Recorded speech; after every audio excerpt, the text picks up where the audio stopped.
ప్రియులారా, దైవ గ్రంథములో నుండి మత్తయి సువార్త 2వ అధ్యాయం. మత్తయి సువార్త 2వ అధ్యాయం 10, 11 వచనాలు చదువుకుందాం.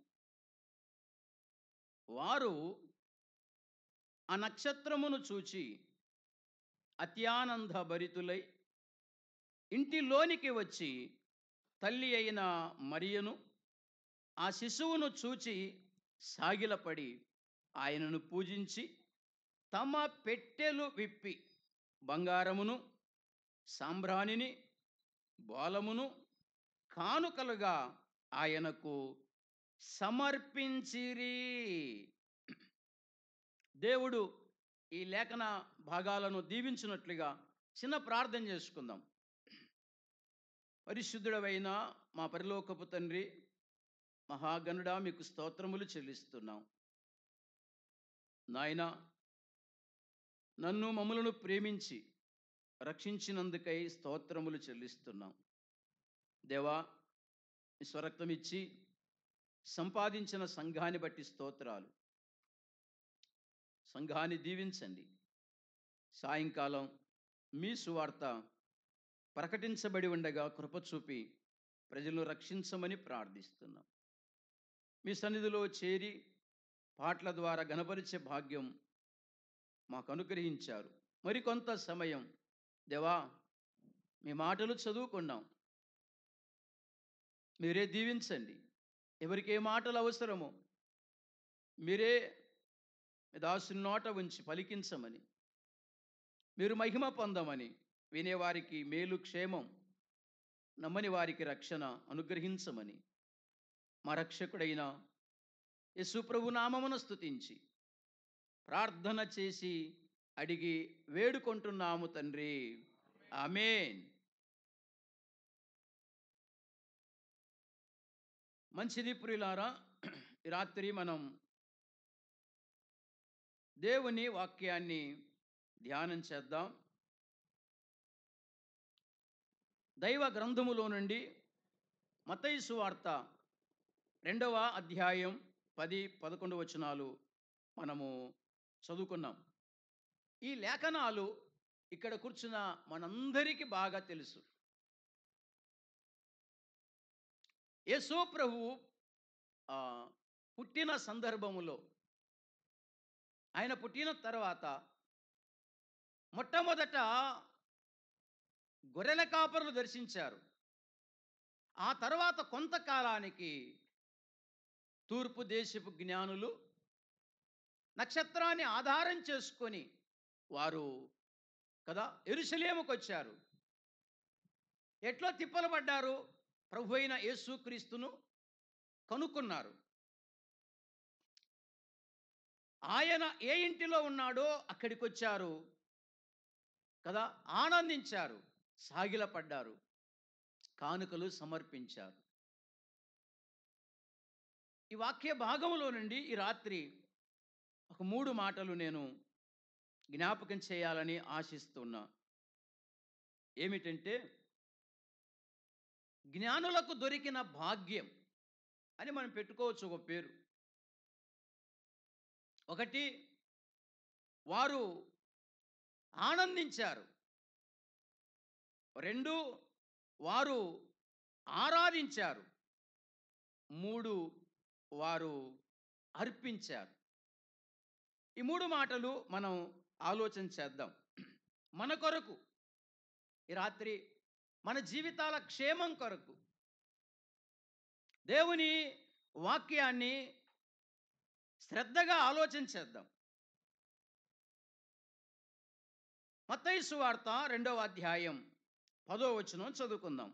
వారు ఆ నక్షత్రమును చూచి అత్యానంద భరితులై. వినండి ప్రియులారా, ఆ జ్ఞానులు చాలా దూరము నుండి వందల కిలోమీటర్లు ప్రయాసపడి కష్టపడి వారు చివరికి గమ్యం చేరుకున్నారు. ఎక్కడికి చేరుకోవాలో అక్కడికి చేరుకున్నారు. ఏ రాజు దగ్గరికి రావాలో ఆ రాజు దగ్గరికి వచ్చారు కదా. యూదుల రాజుగా పుట్టినవాడెక్కడా అని అడుక్కుంటూ వచ్చారు. ప్రభు అయిన యేసుక్రీస్తు దగ్గరికి వచ్చారు. పుట్టినటువంటి ఆ శిశువు దగ్గరికి వచ్చారు. వినండి, వినండి. ఎప్పుడైతే వారు కనుక్కున్నారో, ప్రభు అయిన యేసుక్రీస్తుని ఎప్పుడైతే చూశారో, వారి హృదయాలలో ఏం కలిగింది? ఒక ఆనందం కలిగింది. అత్యానంద భరితులై అన్నాడంటే, వారి హృదయాలు ఆయనను చూసిన వెంటనే కదా ఒక ఆనందం పొంగి పొర్లింది అని చెప్పాలి. హృదయంలో వారికి ఒక ఆనందం దొరికింది అని చెప్పాలి. వారి ప్రయాస మర్చిపోయారు. వారి కష్టం మర్చిపోయారు కదా. యేసు ప్రభువును చూడగానే వారికి ఒక ఆనందం దొరికింది. వారి హృదయాలలో ఒక ఆనందం పొంగి పొర్లింది. సోదరి సోదరుడా, ఆలోచన చేద్దాం. ఈ భూమి మీద నేను దుఃఖముతో బతకాలని ఎవరు అనుకోరు. నేను బాధపడుతూ బతకాలి అని ఎవరు కోరుకోరు.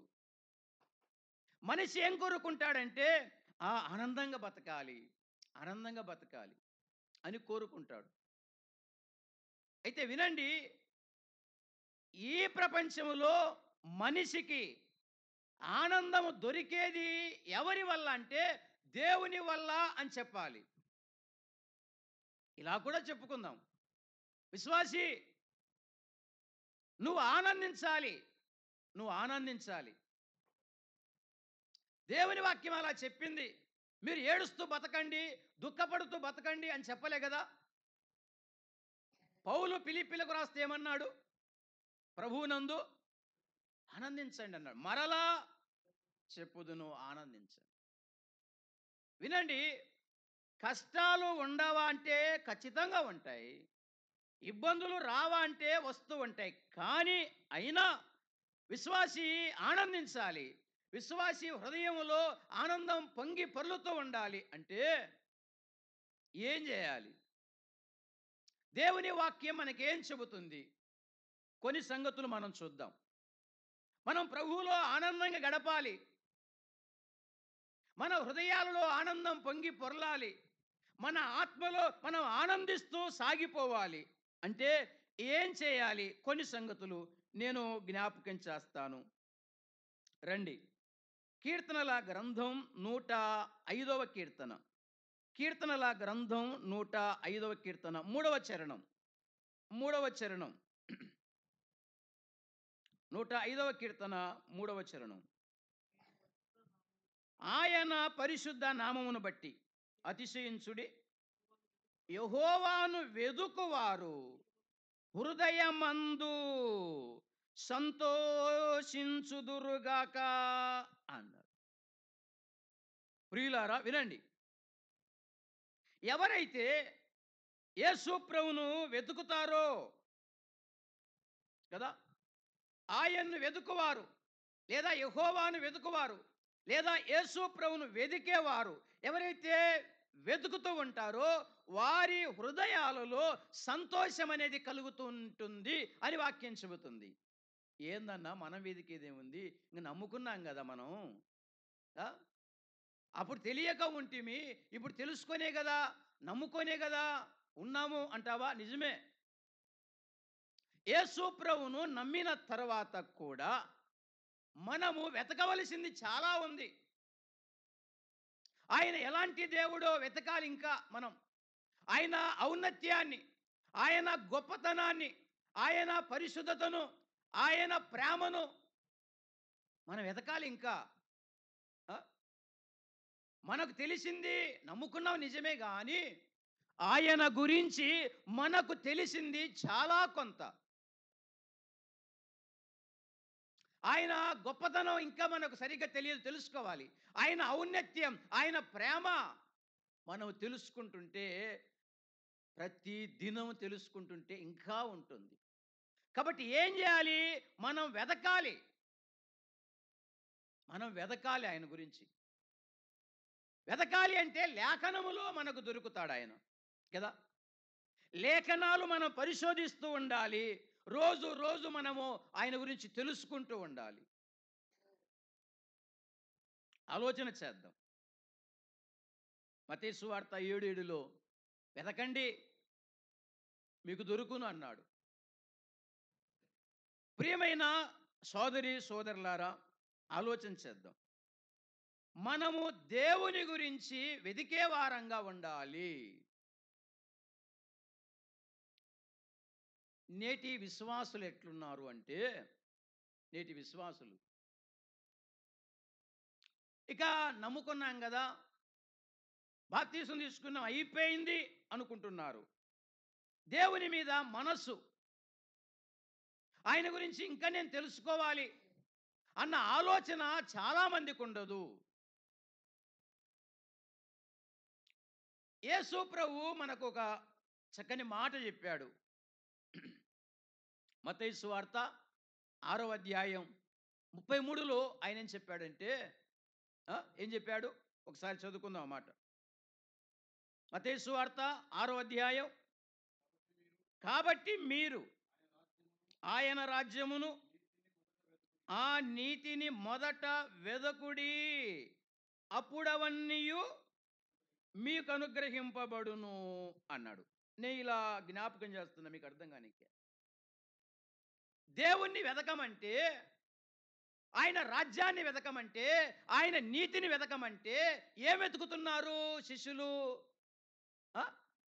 ఆహా, బట్టలు ఎక్కడ దొరుకుతాయి, ఆహారం ఎక్కడ దొరుకుతుంది, వస్త్రాలు ఎక్కడ దొరుకుతాయి, మనం ఎట్లా బతకాలి.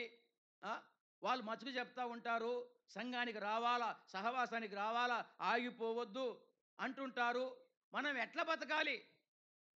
ఇప్పుడు కూడా అదే ధోరణి, విశ్వాసుల ధోరణి ఇప్పటికి కూడా అలాగే ఉంటుంది. ఎలా బతకాలి అని బతకటానికి వెతుకుతున్నాడు. డబ్బులు ఎలా సంపాదించాలి అని డబ్బుల కొరకు వెతుకుతూ ఉన్నాడు. ఆస్తి ఎలా సంపాదించాలి, అంతస్తు ఎలా కట్టాలి అని వెతుకుతా ఉన్నాడు. ఈ భూమి మీద భౌతికమైన విషయాల కొరకే, పొట్ట కొరకే అని చెప్పవచ్చు కదా. కూటి కొరకు కోటి విద్యలు అంటుంటారు. అది లోకంలో ఉన్న వాళ్ళ కథ. మన కథ అట్లే ఉంటే ఎట్లా? మనం ఏం వెతకాలి? దేవుణ్ణి వెతకాలి. మనం ఏం వెతకాలి? ఆయన రాజ్యాన్ని వెతకాలి. రాజ్యం అంటే సరే ఇప్పుడు సంఘమే.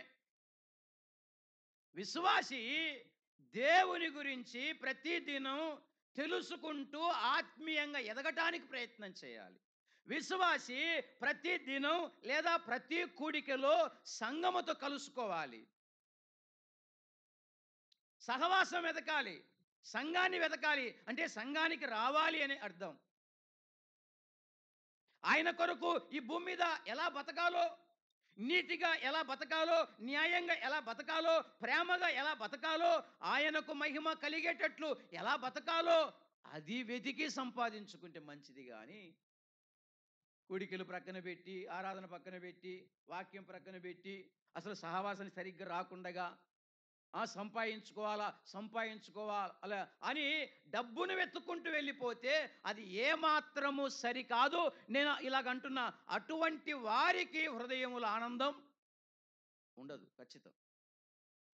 నీ తపన, నీ గురి దేవుని మీద, నీ ఆలోచన, నీ మనస్సు సంఘం మీద, నీ మనస్సు దేవుని వాక్యం మీద నువ్వు వెతికే వ్యక్తివైతే నీకు ఒక ఆనందం దొరుకుతుంది. సోదరి సోదరుడా, నీ జీవితం సంతోషంగా ఉంటుందని చెప్పాలి. దీని పక్కన పెట్టి లోకాన్ని వెతుకుతూ ఉంటే, లోకములో వెండిని వెతుకుతుంటే, లోకములో డబ్బును వెతుకుతుంటే, ఇది పక్కన పెట్టి కొందరు ఆరాధన కూడా ఎగ్గొట్టిపోతుంటారు పనులకు. అట్లాంటోళ్లకు నెమ్మది దొరకదు. దేవుణ్ణి నిర్లక్ష్యం చేసేవారు, సంఘాన్ని నిర్లక్ష్యం చేసేవారు, సహవాసాన్ని నిర్లక్ష్యం చేసేవారు ఎప్పటికీ హృదయములో నెమ్మదిగా బతకలేరు. ఖచ్చితం. నెమ్మదిగా బతకాలి అంటే, ఆనందంగా బతకాలి అంటే మనం దేవుణ్ణి వెతకాలి. 63వ కీర్తనలో భక్తుడు అన్నాడు, వేకువనే నిన్ను వెతికేదని అన్నాడు. అదో మంచి పద్ధతే. పొద్దున్న లేస్తే మనం అందరము దేవుని సన్నిధికి వెళ్ళటం కదా. కుటుంబం, భార్య, భర్త, పిల్లలు దేవుని సన్నిధిలో గడపటం, దేవుణ్ణి వెతకటం, అది కూడా దీవెనకరమే. అది కూడా సంతోషకరమైనదే. ఆలోచన చేద్దాం. ఉందా? అలా చేసుకుంటున్నామా? ప్రియమైన సోదరి సోదరులారా, ఆలోచన చేద్దాం. యేసు ప్రభువును నమ్ముకున్నాం నిజమే, కానీ మన హృదయములో ఒక ఆనందం, మన ఆత్మలో ఒక సంతోషం అనేది పొంగి పొరలాలి అంటే మనం మన మనస్సు ఆయన్ని వెదికే వారంగా, ఆయన గొప్పతనాన్ని, ఆయన ప్రేమను, ఆయన ఔన్నత్యాన్ని వెదికే వారంగా, తెలుసుకునే వారంగా ఉంటే మన హృదయాలు పొంగి పొర్లుతూ ఉంటాయి అని తప్పక చెప్పాలి. రండి, దేవుణ్ణి వెతికితే సంతోషం, వెతికితే సంతోషం ఉంది. యెషయా గ్రంథం 51వ అధ్యాయం 11వ వచనం చదువుకుందామన్నా. యెషయా గ్రంథం 51వ అధ్యాయం 11వ వచనం. 51:11. యెషయా గ్రంథం 51:11. యెహోవా విమోచించిన వారు సంగీత నాదముతో సియోనుకు తిరిగి వచ్చెదరు. నిత్య సంతోషము వారి తలల మీద ఉండును. వారు సంతోష ఆనందము గలవారగుదురు. దుఃఖమును నిట్టూర్పును తొలగిపోవును అని రాయబడింది. అయ్యా, రాత్రి వినండి. ఈ మందిరానికి దగ్గరలో ఉన్నారా? ఒకవేళ దూరంగా ఉన్నారా? వినండి, వినండి. దేవుని వాక్యములో ఇలా వ్రాయబడి ఉంది. ఎవరికి ఆనందం దొరుకుతుంది? ఎవరికి సంతోషం దొరుకుతుంది? ఎవరి హృదయములో నుండి ఆ దుఃఖం అనేది, ఆ బాధ అనేది తొలగిపోతుంది అంటే దేవుని వాక్యం చెబుతుంది. ఎవరైతే ఎవరైతే దేవుని చేత, యేసు ప్రభు చేత ఎవరైతే విడిపించబడ్డారో, విమోచించబడ్డారో, అలాంటి వారికి ఆనందం, అలాంటి వారికి దుఃఖము పోయి ఒక ఆనందం దొరుకుతుంది, ఒక సంతోషం దొరుకుతుంది అని దేవుని గ్రంథం చెబుతుంది. ఈ రాత్రి ఆలోచన చేయండి. నీకు సంతోషం కావాలి అంటే, నీకు ఆనందం కావాలి అంటే, నీ జీవితం ఆనందంగా, సంతోషంగా, నీ ఆత్మలో ఒక ఆనందం దొరకాలి అంటే, వినండి, వినండి, నువ్వు పాపములో బతుకుతూ ఉంటే దొరకదు. పాపములో ఉన్నవానికి నెమ్మది ఉండదు. బైబిల్ గ్రంథం చెబుతుంది, దుష్టులకు నెమ్మది ఉండదు. ఆలోచన చెయ్యి. నువ్వెక్కడున్నావు? పాపములో ఉన్నావా? త్రాగుడికి అలవాటు పడ్డావా? వ్యసనాలకు అలవాటు పడ్డావా? పాపానికి అలవాటు పడ్డావా? ఆలోచన చేసుకో. నీ బతుకు ఏమాత్రం నెమ్మదిగా ఉండదు. నీ కుటుంబం ఏమాత్రం సంతోషంగా ఉండదు. సోదరి సోదరుడా, ఈ రాత్రి ఆలోచించి, నువ్వు విడిపించబడితే, పాపము నుండి నువ్వు విడిపించబడితే అప్పుడు నీకు ఆనందం దొరుకుతుంది. ఎంతకాలం ఉంటావు దూరంగా? యేసు ప్రభువును నమ్ముకోకుండా, రక్షణ లేకుండా, మారు మనసు లేకుండా ఎంతకాలం దేవునికి దూరంగా ఉంటావు? ఎంతకాలం పాపములో ఉంటావు? ఎందుకు పాడు చేసుకుంటావు జీవితాన్ని? చాలామంది పాడు చేసుకుంటా ఉన్నారు. చాలామంది నెమ్మది లేకుండా బతుకుతున్నారు. అర్ధాంతరంగా ప్రాణాలే పోగొట్టుకుంటున్నారు. ఆలోచన చేయి. నెమ్మది, సంతోషం, ఆనందం అనేది, వినండి, ఇంకో మాట జ్ఞాపకం చేస్తున్నాం. పండగల పేరిట కొందరు సంతోషిస్తూ ఉంటారు కదా. అది క్రిస్మస్ పండగ కావచ్చు, అది జనవరి పండగ కావచ్చు, అది సంక్రాంతి పండగ కావచ్చు, ఏదైనా కానీలే, మేము పండగ చేసుకుంటున్నామని అంటుంటారు. పండగ అంటే అర్థము సంతోషం అని అర్థం. పండగ అంటే ఆనందం అని అర్థం. కొత్త బట్టలు కుట్టించుకొని తొడుక్కోవడం కాదు పండగ అంటే.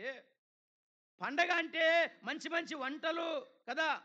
ఆ తర్వాత ఇంకేంటి, మాంసం, అది కాదు పండగ అంటే. పండగ అంటే ఒక ఆనందం. పండగ అంటే అర్థం ఒక సంతోషం. ఎవరికుంటాది కదా? పొద్దూకులు తాగొచ్చివి, ఇంట్లో వాళ్ళను వేధిస్తివి. ఇంకెట్లా పండగ ఉంటది? ఎట్లా ఆనందం ఉంటది? ఈ ప్రపంచములో మనిషి ఆనందించాలి అంటే, మనిషి పండగ చేసుకోవాలి అంటే, పాపము నుండి బయటపడాలి. పాపము నుండి విడిపించబడాలి. నీది త్రాగుడో, లేకపోతే ఇంకొకటో నాకు తెలియదు. నువ్వు ఎప్పుడైతే పాపము నుండి బయటికొస్తావో, ఎప్పుడైతే పాపము నుండి విడిపించబడతావో, అప్పుడే నీకొక పండగ, అప్పుడే నీకొక ఆనందం. ఆలోచన చెయ్యి. మరి విడిపించబడాలి అంటే, నువ్వు రక్షించబడాలి అంటే, యేసు ప్రభు దగ్గరికి మాత్రమే రావాలి. ఒకాయన అన్నాడు, అయ్యో! నేనెంత దౌర్భాగ్యుడను. ఇట్టి మరణమునకు లోనగు శరీరము నుండి నన్ను ఎవడు విడిపించును అన్నాడు. అంటే నీ జీవితంలో నీ చేత కాదని అర్థం. నువ్వు ఎప్పటికీ విడిపించుకోలేవు. నువ్వు ఎప్పటికీ పాపము నుండి నీకు విమోచన కలగదని అర్థం. ఆఫ్టర్ ఆల్ బీడి ముక్కను జయించలేడు ఈ మానవుడు. నేను జయించలేకపోయాను. దాదాపుగా 3 ఏండ్లు. జనవరి 1 వస్తుంది, అయిపోయి ఇప్పటి నుంచి ఇంకేం తాగకూడదు అనుకుంటా అంతే. ఒక వారమే మళ్ళ వెలిగించటమే. అంటే బీడి ముక్కను జయించటానికి కూడా శక్తి లేదు మానవునికి. అలాంటప్పుడు ఇక త్రాగుడు, జూదం, వ్యభిచారం, కామ, క్రోధ, మోహ, లోభం, మదమత్సరాలు ఎప్పుడు విడిపించుకుంటాడు? చేత కాదు. అందుకే మనుషులకు నెమ్మది లేదు. అందుకే కుటుంబాలలో నెమ్మది లేదు, సంతోషం లేదు. ఈ రాత్రైనా ఆలోచన చేసుకో. నిన్ను విడిపించడానికే, నిన్ను రక్షించడానికే ప్రభువైన యేసుక్రీస్తు ఈ లోకానికి వచ్చాడు. మనందరి విమోచన కొరకై, పాపము నుండి విడిపించి మనల్ని రక్షించి మనకు ఒక నెమ్మదిని దయచేయటానికే యేసు ప్రభు ఈ లోకానికి వచ్చాడు కదా. మతం మార్చటానికి కాదు, మతాన్ని స్థాపించటానికి కాదు. విడిపించుకోలేక, నెమ్మది లేక సతమతమైపోతున్నటువంటి నిన్ను, నన్ను, మనందరిని కూడా విడిపించటానికే అయా యేసు ప్రభు వచ్చాడు. నువ్వు విడిపించబడాలి, నెమ్మది పొందాలి అంటే రావాల్సిందే. ఆయన దగ్గరకు వచ్చి నువ్వు నీ పాపాలు ఒప్పుకోవాల్సిందే. నువ్వెక్కడికి వెళ్ళినా, నువ్వేం చేసినా, దాన ధర్మాలు చేసినా, తీర్థయాత్రలు తిరిగినా, నువ్వెన్నన్నా చేసుకో, నువ్వు ఎవరికన్నా మొక్కుకో, పాపం మాత్రం పోనే పోదు. నిన్ను విడిపించే శక్తిమంతుడు ఈ ప్రపంచములో ఇంకెవరు లేరు. ఏ నామానికి లేదు, గుర్తుపెట్టు. బైబిల్ చెబుతుంది, ఈ నామము వలననే మనము రక్షణ పొందాలి. యేసు ప్రభు నామము ద్వారానే నువ్వు విడిపించబడాలి. యేసు ప్రభు ద్వారానే నువ్వు రక్షించబడాలి. యేసు ప్రభు ద్వారానే నీకు నెమ్మది. ఏ నామాని దగ్గరికి వెళ్ళినా, నువ్వు ఏ నామాన్ని ఎత్తుకొని వెళ్ళినా నీకు దొరకదుగాక దొరకదు. ఈ రాత్రైనా ఆలోచించి, ఈ రాత్రైనా అర్థం చేసుకో. యేసు ప్రభు దగ్గరికి వస్తే, ఆయన నమ్ముకుంటే నీకు నెమ్మది కలగజేస్తాడు. నీకు నెమ్మది కలగజేస్తాడు. ప్రియులారా, వెతికితే మన ఆత్మలు ఆనందంగా ఉంటాయి ఖచ్చితం. కాబట్టి మనం వెతకాలి.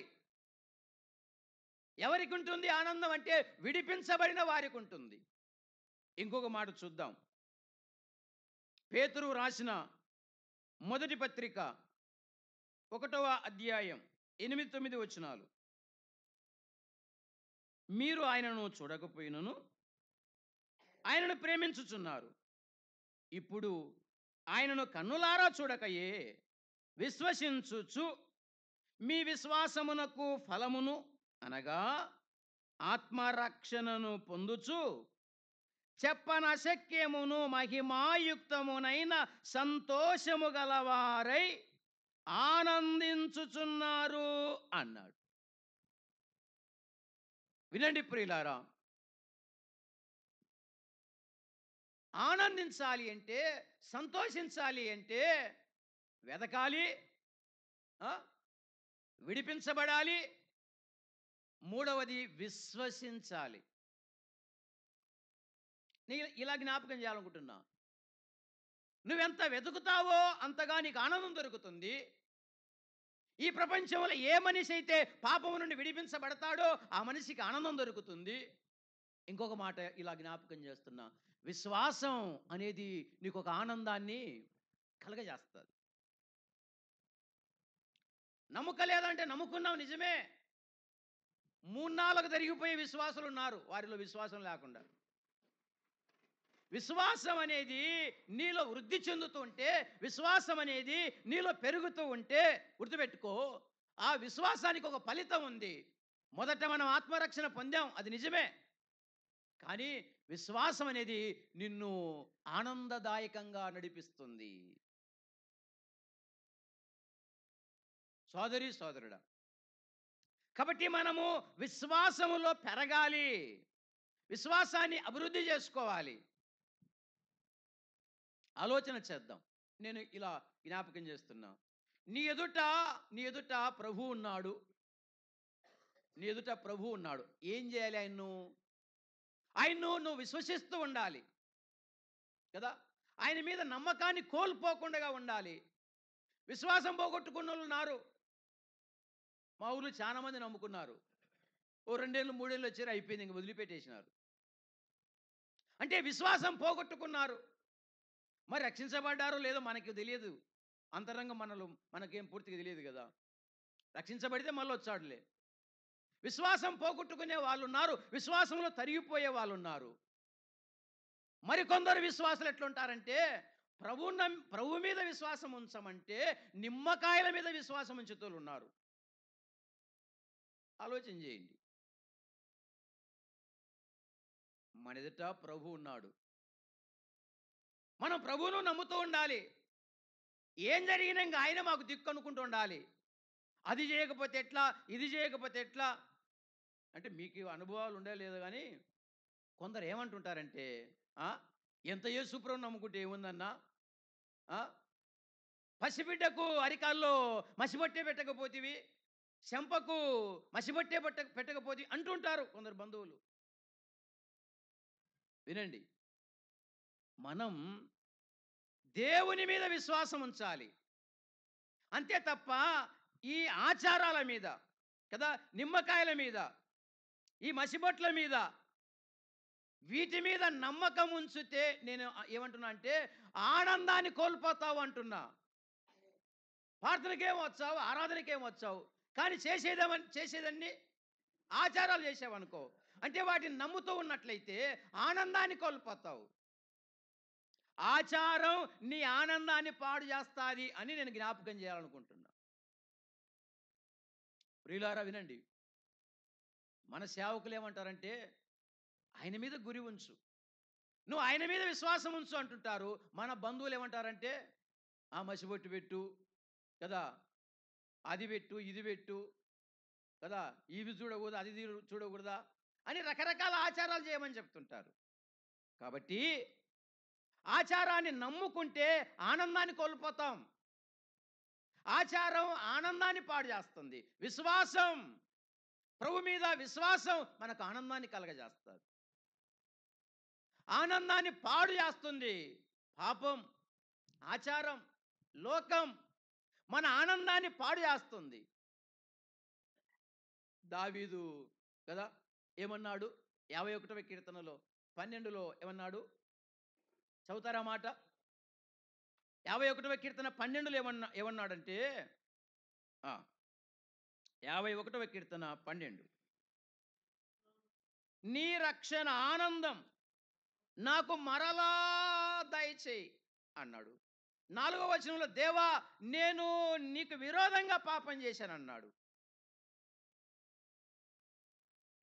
వినండి ప్రియులారా, పాపం అనేది మన ఆనందాన్ని పాడు చేస్తుంది, మన రక్షణ ఆనందాన్ని పోగొడుతుంది. గుర్తుపెట్టుకో, నువ్వు ఎప్పుడైతే పాపం చేస్తుంటావో అబద్ధలాడుతుంటావో, మోసం చేస్తుంటావో, ద్వేషం కలిగి ఉంటావో, తోటి సోదరుని పట్ల సరైన సమాధానం లేకుండా ఉంటావో, తోటి వారినే ప్రేమించలేని స్థితిలో ఉంటావో, పాపం అనేది నీకు నెమ్మది లేకుండా చేస్తుంది. నీ ఆనందాన్ని పోగొడుతుంది. ఆలోచన చేద్దాం. కాబట్టి పాపానికి దూరంగా ఉంటే మన హృదయాలు ఆనందంగా ఉంటాయి ఖచ్చితంగా. మంచిది. రెండవ మాట మనం ఆలోచన చేద్దాం. లూకా సువార్త, క్షమించండి, మత్తయి సువార్త 2వ అధ్యాయం 10, 11 వచనాలు చదువుకుందాం.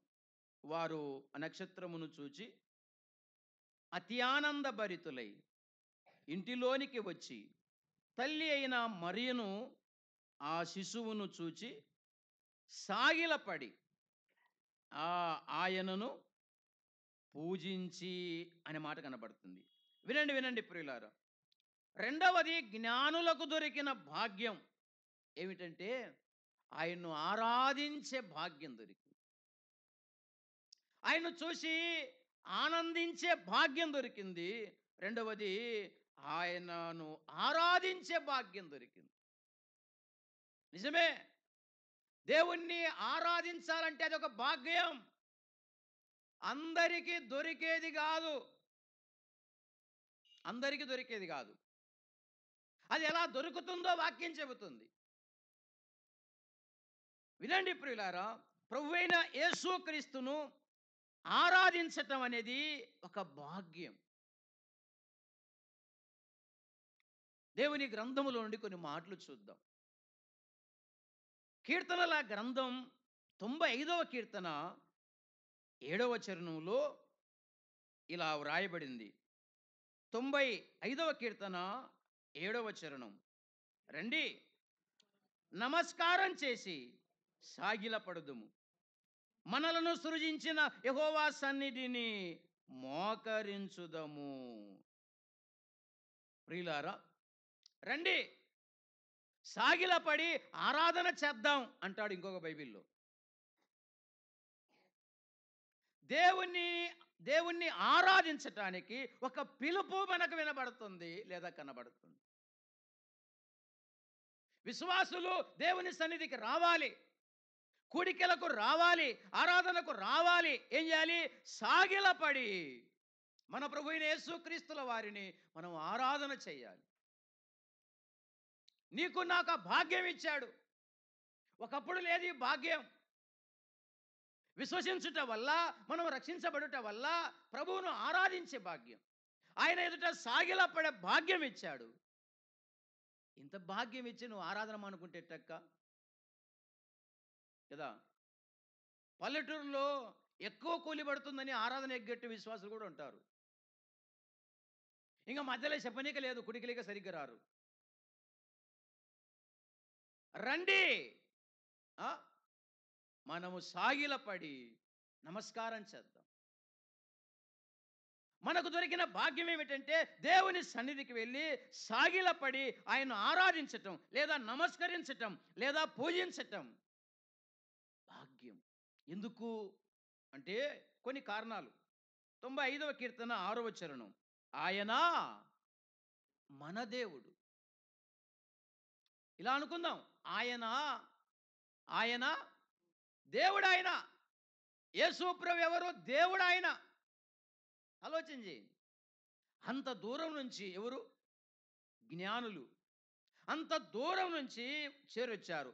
చేరి వచ్చి అక్కడ రాయబడిన మాట ఏమిటంటే ఆ నక్షత్రమును చూచి అత్యానంద భరితులై ఇంటిలోనికి వచ్చి తల్లి అయిన మరియను ఆ శిశువును చూచి సాగిలపడి ఆయనను పూజించి. వినండి వినండి, వీరు ఇంతగా అజ్ఞానులా ఎట్టేట నాకు అర్థం కాలే. ఒక సామాన్య శిశువు ఎదుట మోకరించి పూజించటం ఏమనాలి? నిజానికైతే అజ్ఞానం అనాలి.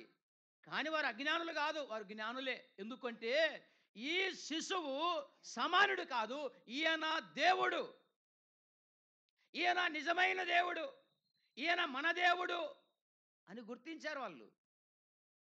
నక్షత్రం నడిపించింది కాబట్టి నక్షత్రమా నీకు నమస్కారం అని నక్షత్రాన్ని పూజించలే. నిజమైన దేవుణ్ణి వదిలిపెట్టి ఇప్పుడు ఏం చేస్తున్నారు? పొద్దులేసి అదే పని చేస్తున్నారు కదా. తూర్పుకు తిరిగి దండం పెట్టుకుంటున్నారు. అంటే ప్రపంచ ప్రజలు నిజమైన దేవుణ్ణి మరిచిపోయారు. కంటికి కనబడే ఈ సృష్టిని ఆరాధిస్తూ ఉన్నారు. అక్కడ మరియ కూడా ఉంది. వారు మరియను కూడా ఓహో ఈమె దేవత అని సాగిలపడలే కదా. ఇప్పుడైతే కొన్ని మతాలలో క్రైస్తవ మతం అని పేరు చెప్పుకునే మతాల్లో కూడా మరియమ్మనే ముందు పూజించాలన్నా అంటున్నారు కదా. మా ఊర్లో అట్టే చేస్తున్నారు అట్ట. వినండి వినండి, ఈ ప్రపంచంలో సృష్టి కానీ ఈ ప్రపంచంలో ఏ మానవుడు కానీ చివరికి మరియ కానీ ఆరాధనకు పూజకు ఏమాత్రము అర్హులు యోగ్యులు కానే కాదు. యేసు ప్రభు మాత్రమే. ఆయనే ఆరాధనకు యోగ్యుడు, ఆయనే పూజకు యోగ్యుడు. సోదరి సోదరుడా, నువ్వెందుకు రావాలి ఆరాధనకు అంటే ఆయన నీ దేవుడు, ఆయన మన దేవుడు, ఆయన నిజమైన దేవుడు. కాబట్టి మనం ఆయన దగ్గరికి వచ్చి ఏం చేయాలి? సాగిలపడాలి, సాగిలపడాలి. ఈ భాగ్యం నీకు ఇచ్చాడు, పోగొట్టుకోవద్దు. అప్పుడప్పుడు ఆదివారం ఎగ్గొట్టొద్దు, గుర్తుపెట్టుకో. ఎన్ని పనులున్నా ఆదివారం మాత్రం తప్పక హాజరయ్యి సాగిలపడి ఆరాధించటం మంచిది. ఎందుకంటే ఇది ఒక భాగ్యం, ఇది ఒక ధన్యత. మన ప్రధానమంత్రికి లేదు, లోకంలో పెద్ద పెద్దలకు లేదు ఈ భాగ్యం. నీకు నాకు ఇచ్చాడు ఈ భాగ్యం, ఎందుకు పోగొట్టుకుంటావు? కాబట్టి మనం సాగిలపడాలి, మనం ఆయన్ను ఆరాధించాలి. కారణం ఏమిటంటే ఆయన మన దేవుడు. ఇంకో కారణం చూద్దామా? అక్కడే చూడనా, 95వ కీర్తన 95వ కీర్తన 6వ చరణమే చదువుకుందాం. చదువుతారా? ఆయన మన దేవుడు, మనము ఆయన పాలించు ప్రజలము. వినండి వినండి, ఎవరికి పిలిపిస్తున్నాడు? రండి మనం సాగిలపడి నమస్కారం చేద్దాం అని ఎవరికి పిలిపిస్తున్నాడంటే, ఎవరైతే ఆయన చేత పరిపాలించబడుతున్నారో ఆ ప్రజలకు పిలిపిస్తున్నాడు. అట్లయితే చేరువచ్చి ఆరాధించవలసింది ఎవరు అంటే, ఎవరైతే ఆయన చేత పరిపాలించబడుతున్నారో కదా. ఎవరైతే ఆయన చేత పరిపాలించబడుతున్నారో, ఎవరినైతే ఆయన ఏలుతూ ఉన్నాడో వారు వచ్చి సాగిలపడి ఆరాధించటానికి యోగ్యులని చెప్పాలి. అట్లయితే మనం ఏం చేయాలి? మనము దేవుని చేత పరిపాలించబడాలి. ఆయన మనల్ని ఏలాలి. అక్క అమ్మ అయ్యా, ఆయన మనల్ని ఏలాలి. ఆయన మన రాజు, ఆయన మన ప్రభువు. ఆయన మనల్ని ఏలుతూ ఉండాలి. ఆయన పరిపాలన కింద మనం బతుకుతూ ఉండాలి. ఆయన చట్టానికి లోబడాలి, ఆయన వాక్యానికి లోబడాలి. అప్పుడే ఆరాధనకు వచ్చి నువ్వు ఆరాధించే భాగ్యం దొరుకుతుంది. ఆయన మాట వినకపోతేవి, నీ బుద్ధి పెట్టినట్టు బతికితివి, లోకంలో ఇష్టానుసారంగా బతికితివి. ఇక్కడికి వచ్చి మాత్రం బ్రహ్మాండంగా పాట పాడితే ఒప్పుకుంటాడు ఆయన? ఆలోచన చేద్దాం. లోకంలో ఇష్టానుసారంగా తిరిగి వాళ్ళతో కొట్లాడి వీళ్ళతో కొట్లాడి ఆడపద్దాలాడి ఈడపద్దాలాడి ఇష్టం వచ్చినట్టు బతికి ఇక్కడికి వచ్చి దేవా నీకు స్తోత్రం స్తోత్రం అంటే ఆయన ఒప్పుకుంటాడా? లేదే. నువ్వు దేని చేత పరిపాలించబడుతున్నావు అని చెప్పాలి అంటే, నువ్వు పాపం చేత పరిపాలించబడుతున్నావు అని చెప్పాలి. రోమాపత్రిక 6:12లో రాయబడింది కదా. ఏమని రాయబడింది? మీ శరీరమందు పాపమును ఏలనీయకుడి. పాపము చేత నువ్వు ఏలబడుతూ ఉంటే, పాపం నిన్ను ఏలుతూ ఉంటే ఎట్లా తెలుస్తుందన్నా పాపం నన్ను ఏలుతుంది అంటానికి రుజువు ఏమిటంటే, నువ్వు కొట్లాడేదే పాపం నిన్ను ఏలుతుందని అర్థం. నువ్వు చేసే మోసమే పాపం నిన్ను ఏలుతుంది అని అర్థం. సమాధానం లేకుండా బతుకుతుంటావే ఇంకొకరితో, బయటలతో సమాధానం లే, లోపల ఉన్న సంగతులతో సమాధానం లే అంటే అర్థం ఏమిటి? నువ్వు పాపం చేత ఏలబడుతా ఉన్నావు, పాపం నిన్ను ఏలుతా ఉంది. ఇటువంటి వాళ్ళంతా ఆరాధన చేయగలుగుతారా? వాళ్ళను వాళ్ళు మోసగించుకోవటమే తప్ప, సమాధానం లేకుండగా, ప్రేమ లేకుండగా, ద్వేషం కలిగి, మోసం చేస్తూ, ఎన్ని పాటలు పాడితే ఏం లాభం? ఎంత ఆరాధన చేస్తే ఏం లాభం? ఎవరు ఆరాధించగలరు? ఎవరు వచ్చి సాగిలపడరు అంటే, ఆయన పరిపాలించు ప్రజలు. ఆయన చేత ఎవరైతే ఆయన కింద కదా, ఆయనకు లోబడి బతుకుతూ ఉన్నారో, ఆయన చేత పరిపాలించబడుతున్నారో, ఆయన పాలించు ప్రజలు రండి నమస్కారం చేద్దాం అన్నాడు. సోదరి సోదరులారా, ఆలోచించేద్దాం. ఆరాధించే భాగ్యం నీ ఇష్టానుసారంగా బతికితే వచ్చి దొరకదు అది. దేవుని చట్టానికి లోబడి, ఆయన ప్రభుత్వానికి లోబడి నువ్వు ఎప్పుడైతే బతుకుతూ ఉంటావో, ఆయన నిన్ను ఏలుతూ ఉండాలి. కొలస్సే పత్రిక 3:16లో రాయబడింది కదా, క్రీస్తు అనుగ్రహించు సమాధానం మీ హృదయంలో ఏలుచూ ఉండనీయుడి. సమాధానం ఏలుతూ ఉంటే అప్పుడు ఆరాధన చేస్తాం. తోటి సోదరునికి వందనాలు చెప్పకపోతే, తోటి సోదరునితో సరిగ్గా మాట్లాడకపోతే ఏం ఆరాధన చేస్తాం? ఏం పాటలు పాడతాం? ఆలోచన చేద్దాం. సమాధానం ఏలుచూ ఉన్న వారే, ప్రభు చట్టానికి లోబడిన వారే, ఆయన చేత పరిపాలించబడుతున్న వాళ్ళే ఆరాధించే ధన్యులవుతారు. లేకపోతే లేదు, ఉత్తది. వాళ్ళను మోసగించుకుంటుంటారు అంతే. ప్రియులారా, ఆలోచన చేద్దాం. ఆయన మన దేవుడు కాబట్టి మనం సాగిలపడి ఆరాధించాలి. ఆయన చేత పరిపాలించబడుతూ మనము ఆయన ఆరాధించాలి. ఇంకొక మాట జ్ఞాపకం చేస్తున్నాను. ప్రకటన గ్రంథం 22వ అధ్యాయం, ప్రకటన గ్రంథం 22వ అధ్యాయం 4వ వచనం. ఆయన దాసులు ఆయనను సేవించుచు ఆయన ముఖ దర్శనము చేయుచుందురు అన్నాడు కదా. వినండి. ఆయన దాసులు ఆయనను సేవించుచు ఆయన ముఖ దర్శనము చేయుచుందురు. ఈ రాత్రి వినండి, ఇలా జ్ఞాపకం చేస్తున్నా. నువ్వు దేవుణ్ణి సేవించాలి అంటే, నువ్వు దేవుణ్ణి ఆరాధించాలి అంటే, నువ్వు దేవుణ్ణి పూజించాలి అంటే, నువ్వు దేవునికి దాసుడవై ఉండాలి. గుర్తుపెట్టుకో. నువ్వు ఆరాధించాలి అంటే నువ్వు దేవునికి దాసుడవై, దాసురాలవై ఉండాలి. అయితే వినండి, బైబిల్ గ్రంథం ఏం చెబుతుందంటే, యేసుప్రభు చెప్పాడు, పాపం చేసే ప్రతివాడు పాపానికి దాసుడు.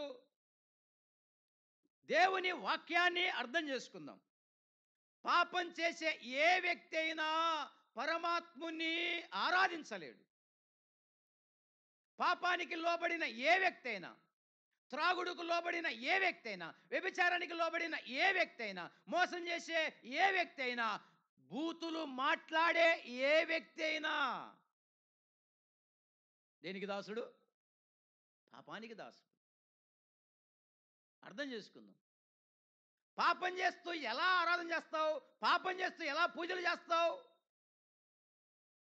ఆడ నిలబడి చెంపలేసుకుని సరిపోతుందా? పొద్దున్నేసి ఎన్ని పాపాలు చేస్తున్నావు, ఎన్ని అబద్ధాలు ఆడుతున్నావు, ఎన్ని బూతులు మాట్లాడుతున్నావు?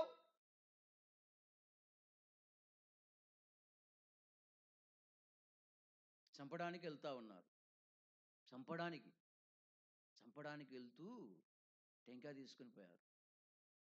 స్వామి, ఈరోజు నీకు టెంకాయ కొడుతున్నాం, మేము వాళ్ళని చంపనీక పోతున్నాం, మా కార్యక్రమం జయప్రదం చేయి అని మొక్కున్నారు. అసలు ఆలోచిస్తే ఈ మనిషి ఎంత అజ్ఞానంగా ఉన్నాడో, ఎంత మూర్ఖంగా ఉన్నాడో. అరే, ఇది తప్పు కదా, ఇలా చేస్తే దేవుడు ఒప్పుకుంటాడా అనుకోలే. అది కూడా మంచి కార్యం అన్నట్టు జయప్రదం చేయన్నారు. యథార్థం చెప్పాను, ఇది యథార్థం. ఇది నేను ఊరు చెప్పాలంతే, యథార్థం ఇది. పాపం చేస్తూ ఉన్నాడు, పూజలు చేస్తూ ఉన్నాడు, పాపం చేస్తున్నాడు, చెంపలేసుకుంటున్నాడు నిలబడి, అంతే. పాపం చేసే ఏ మానవునికైనా దేవుణ్ణి సమీపించి ఆరాధించటానికి వీలు కాదు. నువ్వు దేవుణ్ణి ఆరాధించాలంటే పాపము నుండి బయటపడాలి, పాపము నుండి విడిపించబడాలి, దేవునికి దాసుడవు కావాలి. ఈ రాత్రి ఆలోచించి, నిన్ను నన్ను రక్షించడానికే పరమాత్ముడు యేసు ప్రభువుగా వచ్చాడు. మనందరి కొరకు కల్వరి శిలువలో చనిపోయాడు, రక్తమంతా ధారపోశాడు, మరణించి తిరిగి లేచాడు.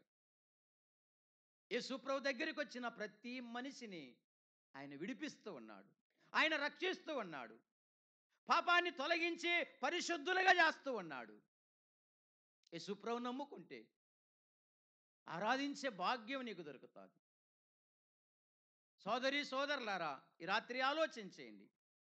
కాబట్టి ఆయన దాసులకు మాత్రమే ఆయన్ను ఆరాధించే భాగ్యం. మూడో మాట ఆలోచన చేసి ముగిద్దాం త్వరగా, నాకు ఇచ్చిన సమయం. మత్తయి సువార్త 2వ అధ్యాయం 10-11 వచనాలు.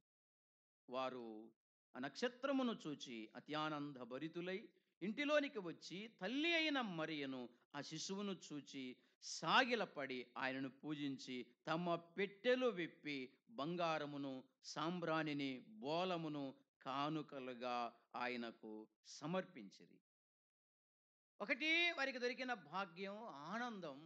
రెండు, వారికి దొరికిన భాగ్యం ఆరాధన, ఆరాధించే భాగ్యం. మూడు, వారికి దొరికిన భాగ్యం అర్పణ, అంటే అర్పించే భాగ్యము దొరికింది.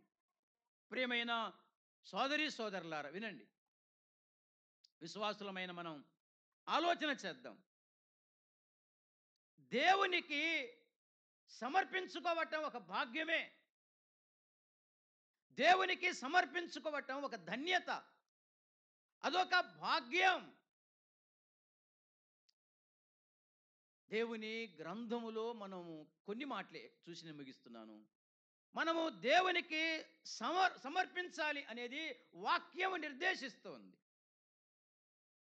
రోమాపత్రిక 12వ అధ్యాయం 1వ వచనం.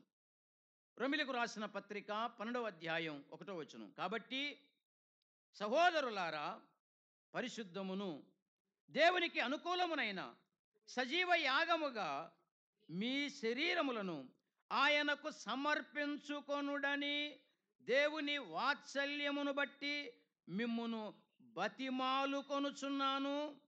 ఇట్టి సేవ మీకు యుక్తమైనది అన్న.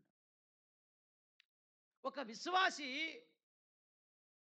దేవునికి తన శరీరాన్ని సజీవ యాగముగా అర్పించుకోవాలి. దేవుని దాసులు రకరకాలుగా చెప్తూ ఉంటారు, నేను ఇలా జ్ఞాపకం చేస్తూ ఉంటున్నా. వినండి ప్రియులారా, ఈ దేహము ఎందుకు ఇచ్చాడు దేవుడు అంటే, కొరింథీయులకు రాసిన మొదటి పత్రిక 6వ అధ్యాయంలో మనకు చెబుతుంది 19-20 వచనాల్లో, మీ దేహముతో దేవుణ్ణి మహిమపరచండి అన్నాడు. అట్లయితే విశ్వాసి ఏం చేయాలి? దేవుని సన్నిధికి నడవాలి, దేవుని సన్నిధిలో పాడాలి, దేవుని సన్నిధిలో ఆరాధించాలి, ఈ దేహముతో దేవుణ్ణి మహిమపరుస్తూ ఉండాలి. దేహం ఇచ్చింది ఇంక కొట్లానికి కాదు, అయిపోయింది ఒకప్పుడు నమ్మకనప్పుడు, ఇప్పుడు మళ్ళీ కొట్లాడితే ఎట్లా? దేహం ఇచ్చింది మళ్ళీ తిట్టడానికి కాదు, దేహం ఇచ్చింది దేవుని కోసం, పాపం కోసం కాదు. కాబట్టి దేవునికి ఉపయోగించాలి కదా. ప్రార్థనకు రామంటే ఏమంటారు? కాళ్ళు నొచ్చున్నాయన్న అంటారు. అంతా ఉత్తదే, సాకులు అంతే. అదే 500 కూలిచ్చామని అనుకో, అందరికంటే ముందు పరిగెత్తుతారు అక్కడికి. అప్పుడు కాళ్ళు నయ్యవు, కానీ మందిరానికి ఎందుకు రాలంటే కాళ్ళు నొచ్చున్నాయన్నా అంటారు. అన్ని సాకులు చెప్తా ఉంటారు. ఈ దేహాన్ని దేవునికి ఉపయోగించాలా, పనికి ఉపయోగించాలి, తప్పులేదు, పని చేసుకోవాల్సిందే, నిజమే. కానీ పని చేసుకునే సమయంలో పని చేస్తుండాలి, దేవుని సమయంలో దేవుని దగ్గరికి రావాలి. ఆయన సన్నిధిలో కూర్చుంటే, ఆయన ఆరాధిస్తుంటే, ఆయన పాడుతూ ఉంటే అదొక ఆనందం. నీకు తెలుసో లేదో, నిజమైన విశ్వాసం అయితే నువ్వు రక్షించబడి ఉంటే, దేవుని సన్నిధిలో కూర్చుంటే, సాగిల పడితే, పాడుతూ ఉంటే, ఆరాధిస్తూ ఉంటే అదొక ఆనందం విశ్వాసికి. ఇవేవి తెలీదు చాలామందికి. అందుకే అసలు రారు సరిగ్గా. ఇంట్లో మాత్రం ఎంతసేపైనా ఉంటారు. బజార్‌లో ఎంతసేపైనా ఉంటారు. టీవీల దగ్గర అయితే ఇంకెంతసేపైనా ఉంటారు తప్ప, దేవుని మందిరములో కొంతసేపు కూడా గడపటానికి ఇష్టపడని విశ్వాసులు జతయినారిప్పుడు. ఆలోచన చేద్దాం. శరీరాన్ని దేవునికి ఉపయోగించాలి. కొరింథీయులకు రాసిన మొదటి పత్రిక 16వ అధ్యాయం. కొరింథీయులకు రాసిన మొదటి పత్రిక 16వ అధ్యాయం 15 చదవన్నా? 16వ అధ్యాయం 15. ఆ! అకయ యొక్క ఆ! ప్రథమ ఫలమై ఉన్నారనియు, వారు పరిశుద్ధులకు పరిచర్య చేయుటకు తమ్మును తాము అప్పగించుకొని ఉన్నారని మీకు. ఈ స్తెఫను వేరే స్తెఫను ఈయన. ఆ ఊర్లో మొట్టమొదట రక్షించబడ్డారు. వీళ్ళేం చేస్తారు తెలుసా? సంఘములో పరిశుద్ధులకు పరిచర్య చేయటానికి, సంఘములో పరిచర్య చేయటానికి వీరు తమ శరీరాలను తమ తాము అప్పగించుకుంటారు. అట్లయితే విశ్వాసి తన శరీరాన్ని దేనికోసం? పరిచర్య చేయడానికి అప్పగించుకోవాలి, సమర్పించుకోవాలి. నేను చేస్తదా నా పని అని ముందుకు రావాలా? సంఘములో విశ్వాసి పరిచర్య చేసేవాడుగా, సోదరులైనా అది ఏ పనన్నా కానీ, నీకు ఇచ్చిన పనేదో, నీకున్న వరమేదో, నీకున్న తలాంతేదో, నువ్వేం చేయగలుగుతావో దానికి నీ నడుము వంచి నీ శరీరాన్ని అప్పగించి పని చేస్తూ ఉంటే, పరిచర్య చేస్తూ ఉంటే సంఘం క్షేమం ఉంటుంది. సుట్టమాదిరి వచ్చిపోతున్నాం అనుకో. ఒకవేళ సుట్టం ఏం వచ్చాడు మనమే కాళ్ళకు నిలియాలా, మంచం వేయాలా, పరుపేయాలా, మంచం మీద కూర్చోబెట్టాలా, రెడీ చేసి తెచ్చి పెట్టాలా. సంఘములు అట్ట చుట్టాలుగా ఉంటే ఇంకేం లాభం? మనం చుట్టాలం కాదు, మనం పరిచర్య చేసేవారంగా మన శరీరాన్ని పరిచర్యకు ఉపయోగించాలి. సోదరులారా, ఆలోచన చేద్దాం. పరిచర్య చేస్తుంటే సంఘం క్షేమాభివృద్ధి చెందుతుంది. కాబట్టి మన శరీరాన్ని ఆయన మహిమ కొరకు ఉపయోగించాలి. మన శరీరాన్ని ఆయన పరిచర్య కొరకు మనం ఉపయోగించాలి. 50 కీర్తన 50:23లో స్తుతి యాగము అర్పించువాడు నన్ను మహిమపరుచుచున్నాడు. మనము స్తుతించాలి. చేసిన మేలులకు ఆయన స్తుతించాలి. కొందరు బాగున్నప్పుడు స్తుతిస్తారు తప్ప, నష్టాలు కష్టాలు వస్తే ఇంక మందిరం మానేస్తుంటారు. యోబు 1:21 చెప్పింది మనకేంటంటే, ఏం చెప్పాడు ఆయన? యెహోవా ఇచ్చెను, యెహోవా తీసుకొని పోయాను, యెహోవా నామమునకు స్తుతి. అంటే ఏ కష్టం వచ్చినా, ఏ నష్టం జరిగినా నువ్వు స్తుతిస్తూనే ఉండాలా. ఏమ్మా ప్రార్థనకు రాలంటే, వచ్చినా నుంచి నాకు జ్వరమన్నా అంటుంది ఒక ఆమె. మా ఊర్లో అనింది అట్ట. నేనేం ఊకే కల్పించి చెప్పటంలే. ఏమ్మా రాకుండా ప్రార్థన కంటే, ఏం చేస్తావన్నా? వచ్చినాల నుంచి నాకు జ్వరమే, ఆడికి వచ్చినాల నుంచి జ్వరం అంటుంది. అంటే ఇక ప్రార్థనకు రాకుంటే రాదేమో. వినండి, మనము దేవుణ్ణి స్తుతిస్తూ ఉండాలి. నష్టమైన, కష్టమైన, ఇబ్బందులైన, ఇరుకులైన, మరణమైన ఆగిపోకూడదు. మందిరానికి వస్తూ ఉండాలి, ఆరాధనకు వస్తూ ఉండాలి, స్తుతిస్తూ ఉండాలి. సామెతల గ్రంథం 3:9లో ఆయన అన్నాడు, నీ ఆస్తిలో భాగం ఇచ్చి యెహోవాను ఘనపరచుమన్నాడు. మనం శరీరం అర్పించాలి. ఇంకేం చేయాలి? మన స్తుతి అర్పించాలి. ఇంకేం చేయాలి? మన సొమ్ము అర్పించాలి. దేవుని పని జరగాలి అంటే, దేవుని కార్యాలు జరగాలి అంటే విశ్వాసి చేయి చాపాలి. ఆదివారం వచ్చింది చిల్లర చేసుకో, నీకు ₹2 నాకు ₹2 అనుకోకూడదట. అట్లా అనుకుంటే అసలు ఏం బాగుపడరు వాళ్ళు. ₹2 ఇచ్చే ఏమవుతుంది? ఏమి చాలదు కదా. బిచ్చగానికి ఇచ్చే ఇసిరేస్తున్నాడు ఎనికి, తీసుకపో నీ ₹2 ఎవరికి కావాలని. మరి దేవునికి ఇచ్చేట్లా? దేవునికి ధారాళంగా ఇవ్వాలి. పని జరగాలి అంటే ధారాళంగా ఇవ్వాలి. నీ ఆస్తిలో భాగం ఇమ్మన్నాడు దేవుడు కదా. ఒకవేళ సేవకుడు అన్నాడు అనుకో, ఏమన్నా, ఏమక్క మీకు 2 ఎకరాలు ఉంది, ఒక అద్దెకు రాసి ఇవ్వదు అన్నాడు అనుకో, నాయన ఈ సంఘం వద్దు ఏమొద్దు మాకు, రెడీగా ఇంకో దండిగొండారు పిలిచేవాళ్ళు పోతామంటారు. అలా కాదు, ధారాళంగా అట్ట అడగరులు ఎవరు. ధారాళంగా ఇచ్చే వారంగా, దేవునికి సొమ్ము ధారాళంగా ఇచ్చే దేవుడు దీవిస్తూ ఉంటాడు. నేను ముగించాను. అన్న నాకు 8:30కు ముగి అన్నాడు.